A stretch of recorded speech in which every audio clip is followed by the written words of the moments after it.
ಶ್ರೀ ಗುರು ಬಸವಲಿಂಗಾಯ ನಮಃ. ಒಂದು ಮಹಾತ್ಮ ಬಸವಣ್ಣನವರ ವಚನ.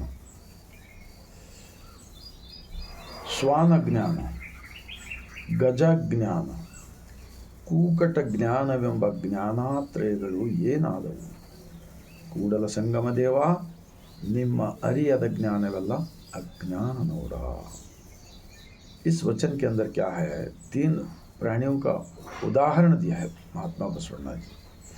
उन्होंने लोगों को, युवक लोगों को भटकाने का, उनको लालच लगा देकर कुछ तो करने का नहीं किया महात्मा बसवण्णा जी।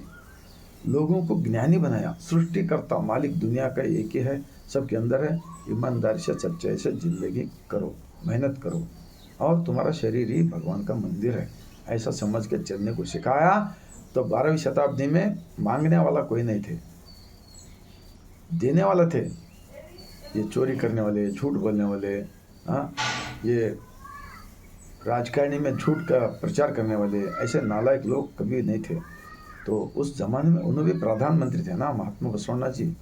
तो इसीलिए श्वान ज्ञान, कुत्ते का ज्ञान, देखो उसको करेक्ट ज्ञान रहता है, वो बराबर मालूम पड़ता हो कहाँ पर खुशबू देखकर।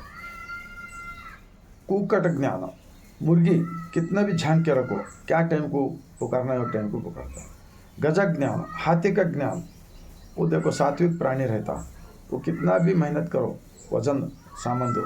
वो ज़माने में कोई जेसीबी नहीं थे, कोई मशीन नहीं थी, हाथियों से काम लेते थे। तो ये सब क्या हो गए? क्या इन तीनों प्राणियों ने कोई हेलीकॉप्टर बनाया, कोई विमान बनाया, कोई मोबाइल बनाएगा, कोई अलग अलग मशीन बनाएगा? नहीं बना, वो सीमित हो गए। तो इंसान के पास बहुत कुछ ज्ञान है, लेकिन अंदर का मालिक को नहीं समझकर देश के अंदर हिंदू, मुस्लिम, क्राइस्ट, जात पात, ऊंच नीच, भेदभाव, एक बहुत बड़ा षड्यंत्र का एक बहुत बड़ा गेम चल रहा है।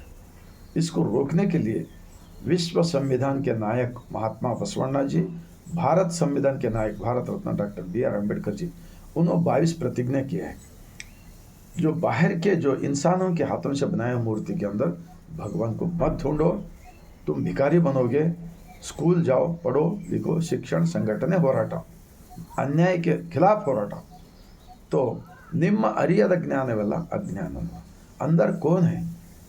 अगर इनको भूलकर जो जिंदगी करते, मालिक का खाना ज़मीन पे, ये हवा, ये सूरज का उजाला, ये सब कुछ देने वाला हम सबको बनाकर हमारा अंदर ही है, इसको अगर मानकर जानकर हम आचरण में लाएंगे, इन मनुवादियों का कुतंत्र ऑटोमेटिक बंद हो जाएगा।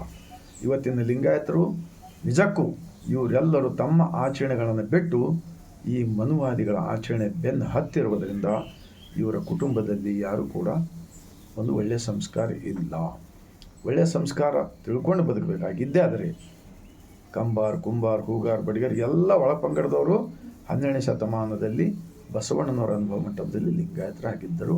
ಹಣೆಯ ಮೇಲೆ ವಿಭೂತಿ, ಕೊರಳಲ್ಲಿ ರುದ್ರಾಕ್ಷಿ, ಇಷ್ಟಲಿಂಗವನ್ನು ಧರಿಸಿ ಪರಮ ಪತಿವ್ರತೆ ಗಂಡನೊಬ್ಬ ಎಂದು ಹೇಳಿದ್ದಾರೆ. ಇವತ್ತ ಮನುವಾದಿ ಪಾರ್ಟಿಗಳು ಬಸವಣ್ಣನವರ ಹೆಸರು ಮೇಲೆ ಬಸವಾದಿ ಶರಣರ ಹಿಂದೂ ಸಮಾವೇಶ ಅಂತೇಳಿ ಮಾಡಲಿಕ್ಕೆ ಹೊರಟಿದೆ ಅಂತ ಯಾದಗಿರಿ ಜಿಲ್ಲೆಯಲ್ಲಿ. ಆದರೆ ಅದಕ್ಕೆ ಧಿಕ್ಕಾರ ಮಾಡಬೇಕು.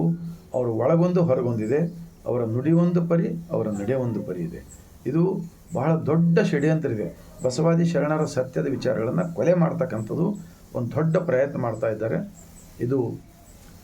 ಇದಕ್ಕೆ ಯಾರು ಕೂಡ, ಅವತ್ತು ಬಸವಣ್ಣನವರು 4 ವರ್ಗ ಮಾಡಿದ್ದಾರಲ್ಲ ಈ ಮನುವಾದಿಗಳು, ಬ್ರಾಹ್ಮಣ್ಯ, ಕ್ಷತ್ರಿಯ, ವೈಶ್ಯ, ಶೂದ್ರ ಮಾಡಿ ನಿಮ್ಮೆಲ್ಲರನ್ನು ಮೋಸ ಮಾಡಿದ್ದಾರೆ.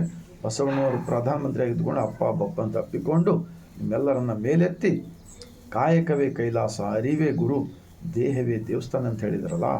ಇಂತಹ ಒಂದು ಸಮಾಜ ನಿರ್ಮಾಣವಾಗಬೇಕೇ ಆಗಿದ್ದರೆ ಈ ಬಸವಾದಿ ಶರಣರ ಹಿಂದೂ ಸಮಾವೇಶಕ್ಕೆ ಇಡೀ ಭಾರತದಷ್ಟೆಲ್ಲ ಜಗತ್ತಿನಲ್ಲಿರ್ತಕ್ಕಂಥ ಎಲ್ಲ ಬಸವಾಭಿಮಾನಿಗಳು, ಅಂಬೇಡ್ಕರ್ ಅವರ ಅಭಿಮಾನಿಗಳು ಅದಕ್ಕೆ ಧಿಕ್ಕಾರ ಮಾಡಿದರೆ ಮಾತ್ರ ನಮ್ಮ ಭಾರತ ದೇಶದಲ್ಲಿ ಒಂದು ಒಳ್ಳೆಯ ವಾತಾವರಣ ನಿರ್ಮಾಣವಾಗಲಿದೆ.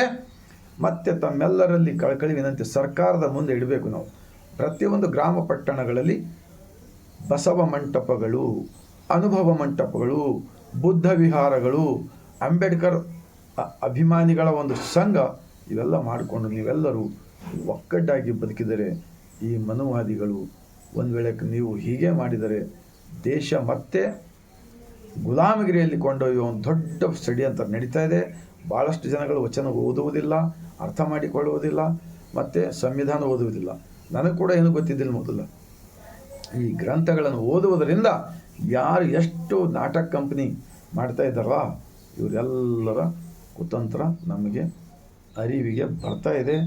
ಇದು ಭಾಳ ದೊಡ್ಡ ಷಡ್ಯಂತ್ರ ಇದೆ. ಇವ್ರ ಹಣೆ ಮೇಲೆ ವಿಭೂತಿ ಇರುವುದಿಲ್ಲ, ಕೊಡಲ್ಲಿ ಇಷ್ಟಲಿಂಗ ಇರುವುದಿಲ್ಲ, ರುದ್ರಾಕ್ಷಿ ಇರುವುದಿಲ್ಲ. ಇವೆಲ್ಲ ಯುವಕರನ್ನು ದಾರಿ ತಪ್ಪಿಸಿ ಏನೆಲ್ಲ ಮಾಡುವಂಥ ದೊಡ್ಡ ಪ್ರಯತ್ನ ನಡೀತಾ ಇದೆ.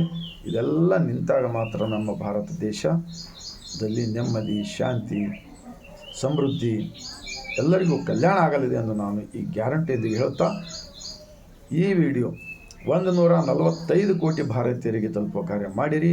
ನೀವೆಲ್ಲರೂ ಕೈ ಜೋಡಿಸಿ ವಿನಂತಿ ಮಾಡಿಕೊಳ್ತೇನೆ. ವಚನಗಳನ್ನು ಓದಿರಿ, ಅರ್ಥ ಮಾಡಿಕೊಳ್ಳಿರಿ. ವಚನಗಳು ಏನು ಹೇಳುತ್ತವೆ ಅಂದರೆ ಏಕದೇವೋಪಾಸನೆ ಹೇಳುತ್ತವೆ, ಜೀವಗಳಲ್ಲಿ ದೇವರನ್ನು ಕಾಣಪ್ಪ ಅಂತ ಹೇಳುತ್ತವೆ. ಆದರೆ ಈ ಮನುವಾದಿಗಳು 33 ಕೋಟಿ ಹಲವು ದೈವಗಳನ್ನು ಸೃಷ್ಟಿ ಮಾಡಿ ನಮ್ಮೆಲ್ಲರನ್ನು ಗುಲಾಮಗಿರಿಯಲ್ಲಿ ಬಾವಿಯಲ್ಲಿ ಹಾಕಿ ತಾವು ದುಡಿಯಲಾರದೆ ತಿನ್ನುವ ಒಂದು ದೊಡ್ಡ ಕುತಂತ್ರ ನಡೀತಾ ಇದೆ. ರಾಜಕಾರಣಿಗಳ ಸಪೋರ್ಟ್ದಿಂದ ಸಹಾಯ ಸಹಕಾರ ನಡೀತಾ ಇದೆ. ಇವತ್ತಿನ ಎಲ್ಲರೂ ಅರ್ಥ ಮಾಡಿಕೊಳ್ಳಬೇಕಂಥೇಳಿ ಈ ಮುಂಜಾನೆಯ ಬಸವ ಕಲ್ಯಾಣದ ಭೂಮಿಯಿಂದ ಈ ವಿಡಿಯೋ ಮಾಡಿದ್ದೇನೆ. 145 ಕೋಟಿ ಭಾರತೀಯರಿಗೆ ಈ ವಿಡಿಯೋ ತಲುಪುವ ಕಾರ್ಯ ಆಗಲಿ. ನೀವು ಸತ್ಯವನ್ನು ಅರಿತುಕೊಂಡು ಬದುಕಿದರೆ ಮಾತ್ರ ಈ ಭೂಮಿಗೆ ಬಂದಿದ್ದಕ್ಕೆ ಸಾರ್ಥಕವಾಗಲಿದೆ ಎಂದು ಹೇಳುತ್ತಾ ಮತ್ತೊಮ್ಮೆ ಸರ್ವರಿಗೂ ಈ ಮುಂಜಾನೆಯ ಶರಣ.